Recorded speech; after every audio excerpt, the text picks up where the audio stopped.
வளர்ச்சியும் வாய்ப்புகளும் தொடர தமிழும் தமிழகமும் தலை நிமிர மோடியின் கேரண்டி இருக்கு. பயம் எதற்கு? நிரூபிச்சிருக்கிறேன். ஸ்டாலின் அவர்களே, எங்களை எவ்வளவு அவதூறாக பேசினாலும் சரி, எவ்வளவு கீழ்த்தரமாக பேசினாலும் சரி, எங்களுடைய வளர்த்த தலைவர்கள் இந்த நாட்டு மக்களுக்கு உழைக்க வேண்டும் என்றுதான் எங்களை ஆசீர்வதித்திருக்கிறார்கள். அதற்காக நாங்கள் உழைத்துக் கொண்டிருக்கின்றோம். உங்களை பற்றி பேச வேண்டும் என்று சொன்னால் நிறைய இருக்குது. நீங்கள் உயர்ந்த பதவியில் இருந்து கொண்டிருக்கின்றீர்கள்.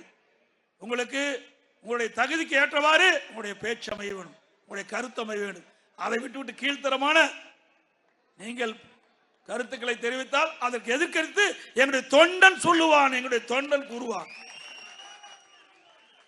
இன்னொன்னு சொல்றார் எடப்பாடி பழனிசாமி, பாரதிய ஜனதாவை எதுக்க மாட்டேங்கிற ஏன்னா துப்பாக்கி தூக்கிட்டே போய் எதுக்க முடியும்? சொல்லுங்க பார்க்கலாம். நீங்க 99ல கூட்டணி வச்சிருந்தீங்க, நாடாளுமன்றத்தில் கூட்டணி வச்சு மத்தியில் அமைச்சரானீங்க.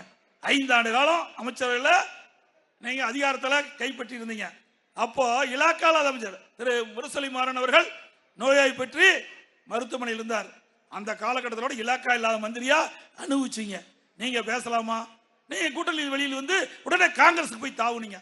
குரங்கப்படி மரத்துக்கு மரம் தாவும் மாதிரி ஸ்டாலின் திராவிட முன்னேற்ற கழகத்தை சேர்ந்தவர்கள் உடனே காங்கிரஸுக்கு போய் அங்க போய் அமைச்சரவையில் 5 வருஷம் இருந்தாங்க. பாரதிய ஜனதா கட்சி அந்த அமைச்சரவையில் 5 வருஷம் இருந்தாங்க மத்தியில. பிறகு காங்கிரஸ்ல 5 வருஷம் அமைச்சராக இருந்தாங்க. உங்களுக்கு என்னையா கொள்கை இருக்குது? கொள்கை கூட்டணியா? கேவலமா இல்ல, அசிங்கமா இல்ல? பாரதிய ஜனதாவும் காங்கிரஸும் என்ன ஒத்த கொள்கையுடைய கட்சியா? இங்கேயும் நீங்க அமைச்சரவையில் இடம்பெற்றிருக்கிறீங்க, அங்கேயும் அமைச்சரவையில் இடம்பெற்றிருக்கிறீங்க. அப்படி இல்ல அதிமுக இல்ல. அதிமுக கூட்டணி வச்சா கடைசி வரைக்கும் கூட்டணி தர்மத்தின்படி நாங்கள் இருப்போம். ஆட்சி அதிகாரத்துக்கு ஆசைப்பட்டிருந்தா அங்கேயே இருந்திருப்போம். எங்களுக்கு ஆட்சி அதிகாரம் முக்கியம் இல்ல, நாட்டு மக்கள் தான் முக்கியம். நாட்டு மக்கள் தான் முடிக்கும்.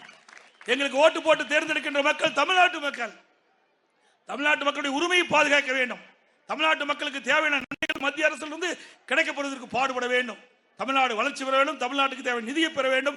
சுதந்திரமாக நாடாளுமன்றத்தில் எங்களுடைய நாடாளுமன்றம் செயல்பட வேண்டும்.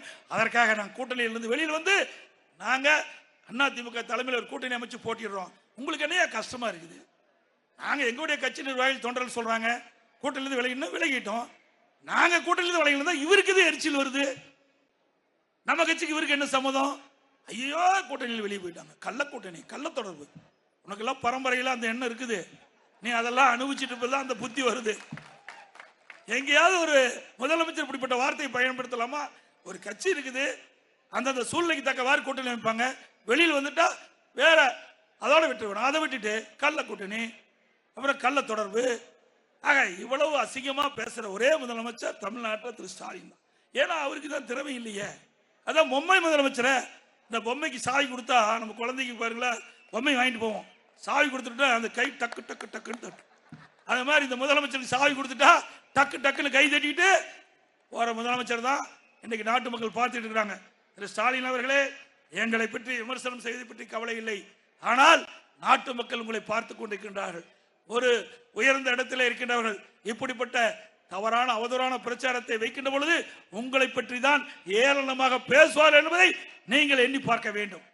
அதோட